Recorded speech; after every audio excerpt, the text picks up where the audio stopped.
लगा है लड़कियों का। ये समाज के लिए धिक्कृत समाज है। ये सनातन संस्कृति में धिक्कार है उस समाज को, धिक्कार है उन लोगों को जो दहेज प्रथा के लिए आज भी अपने पुत्रों के विवाह में दहेज की मांग करते हैं। मैं कहता हूं कलयुग के सबसे बड़े पापी वे हैं। हर वर्ष जो रावण जलाया जाता है, ऐसे दहेज प्रथा के क्रूर उन इंसानों को रावण में जला देना चाहिए जो दहेज की मांग करें। कन्या विक्रयणों, कन्याओं का विक्रय होने लगा है। आज कोई शादी करने अपनी बच्ची की जाता है तो जिस घर में प्रवेश करता है लोग पूछते हैं क्यों, संकल्प कितना है? अरे जिसके 4 बच्ची हैं वो तो संकल्प में जमीन ही बेच चुका, आप काहे का संकल्प? बचा कुछ संकल्प उसके लिए?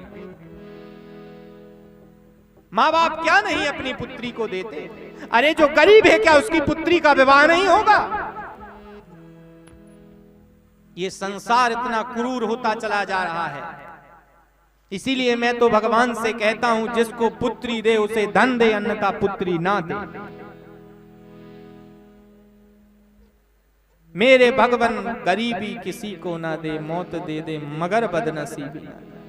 अरे जिनके घर में पुत्रियां हैं और वो किसी दूसरे के घर जाते, भैया हमारी पुत्री का विवाह, कहते हैं 10 लाख लाओ।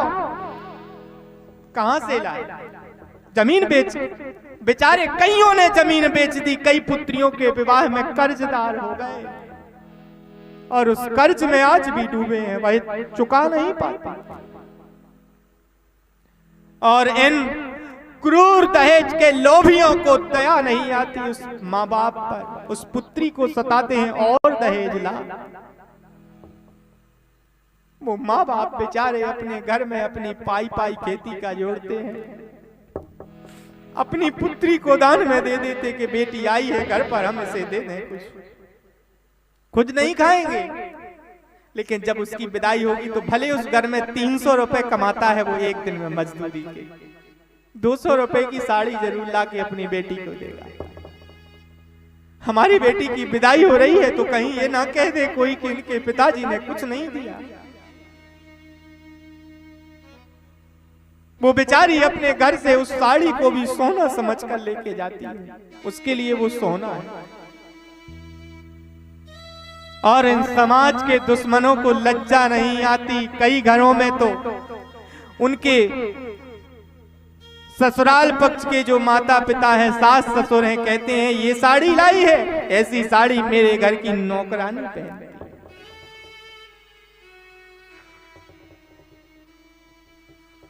सोचिए उन माँ बाप पर उस समय क्या बीतती होगी। अरे उस पुत्री के हृदय पर उस समय क्या बीतती होगी जब उसके पिता की 300 रुपए कमाई की 200 रुपए की वो साड़ी को नौकरों के लिए बता दिया।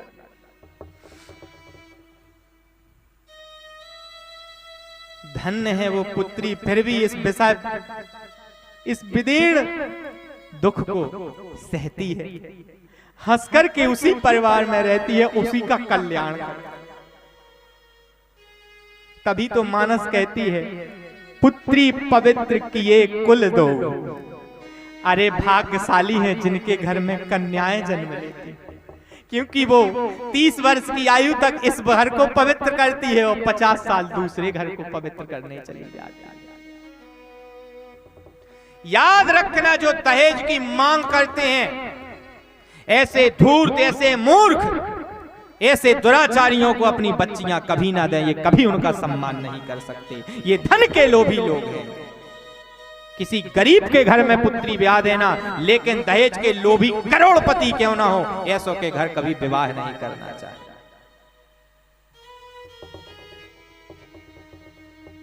अन्यथा वह पुत्री घुट घुट क्षण क्षण मरती है।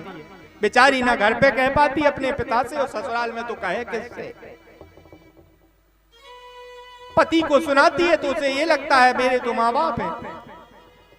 माँ बाप को सुनाए तो माँ बाप करें क्या, वो तो ये कह देते बेटा जैसा है अब तुम्हें रहना उसी घर में। माँ बाप तो इतना शब्द कह के पल्ला झाड़ लेते हैं, गुजरना उसको है वहां जाकर।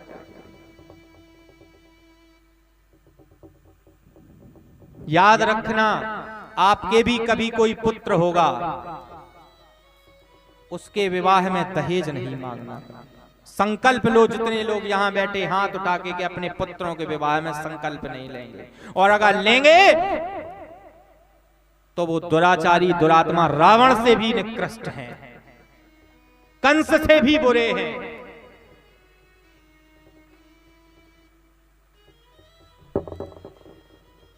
भागवत जी में स्पष्ट